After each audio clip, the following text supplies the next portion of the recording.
नमस्कार, मैं डॉक्टर अक्षय कृपलानी शालिनी ताई मेघे हॉस्पिटल एंड रिसर्च सेंटर में एक यूरोलॉजिस्ट हूँ और आज हम प्रोस्टेट ग्लैंड के विषय पे कुछ बात करते हैं। प्रोस्टेट ग्लैंड पुरुषों की एक अखरोट की साइज़ की एक ग्रंथि होती है। ये हमारे यूरिनरी ब्लैडर या पेशाब की थैली के जस्ट नीचे और यूरिन का जो मार्ग है जिसे हम यूरेथ्रा कहते हैं उसके चारों तरफ सराउंडिंग ग्लैंड होता है। इसका काम जो स्पर्म या शुक्राणु के नरिशमेंट के लिए किया जाता है, लेकिन उम्र के साथ साथ इसकी साइज़ बढ़ती है और ये यूरिन के रास्ते में रुकावट पैदा करता है। ये एक कॉमन कंडीशन है और इसे हम प्रोस्टेटिक एनलार्जमेंट या बेनाइन प्रोस्टेटिक हाइपरप्लेजिया कहते हैं। ये एक आम कंडीशन है और ऐसा माना जाता है कि 50 ईयर्स में 50% लोगों को, 60 ईयर्स में 60% लोगों को, 70 ईयर्स में 70% और 80 ईयर्स में 80% पुरुषों को ये समस्या हो सकती है।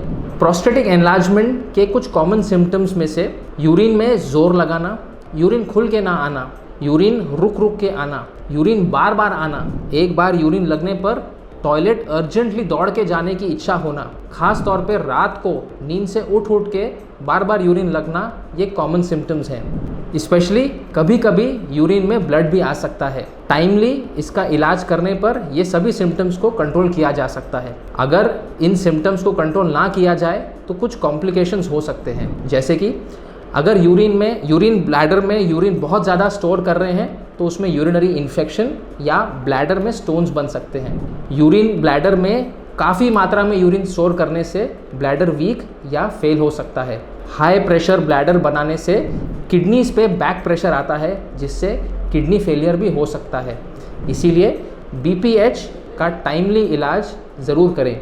आज की आधुनिक टेक्नोलॉजी से काफ़ी एडवांस मेडिसिन अवेलेबल हैं जिससे इन्हें ईजिली कंट्रोल किया जा सकता है। याद रखें, टैबलेट्स काफ़ी समय तक, लंबे टाइम तक भी चल सकती हैं। दवाइयों से इसका कंप्लीट इलाज ना होने पर, सिम्टम्स में आराम ना होने पर या कुछ कॉम्प्लिकेशंस जैसे स्टोन्स होने पर इसे सर्जरी भी लग सकती है। प्रोस्टेट की सर्जरी एक एंडोस्कोपी या दूरबीन द्वारा की जाने वाली सर्जरी होती है। इसमें नेचुरल रास्ते से, यूरिन के नेचुरल मार्ग से टेलीस्कोप द्वारा लेज़र या हीट एनर्जी से प्रोस्टेट के टिश्यूज़ निकाले जाते हैं। ये एक कॉमनली परफॉर्म्ड सर्जरी है और इसके रिजल्ट्स काफ़ी अच्छे हैं और कॉम्प्लिकेशंस रेट भी कम है। हमारे हॉस्पिटल में शालिनी ताई मेघे हॉस्पिटल एंड रिसर्च सेंटर में गवर्नमेंट स्कीम्स के अंतर्गत, जैसे कि महात्मा ज्योतिबाई फुले जन आरोग्य योजना और आयुष्मान भारत योजना में ये सर्जरी निःशुल्क भी की जा सकती है। प्रोस्टेट से संबंधित और जानकारी के लिए हमें ज़रूर कॉन्टैक्ट करें। Thank you.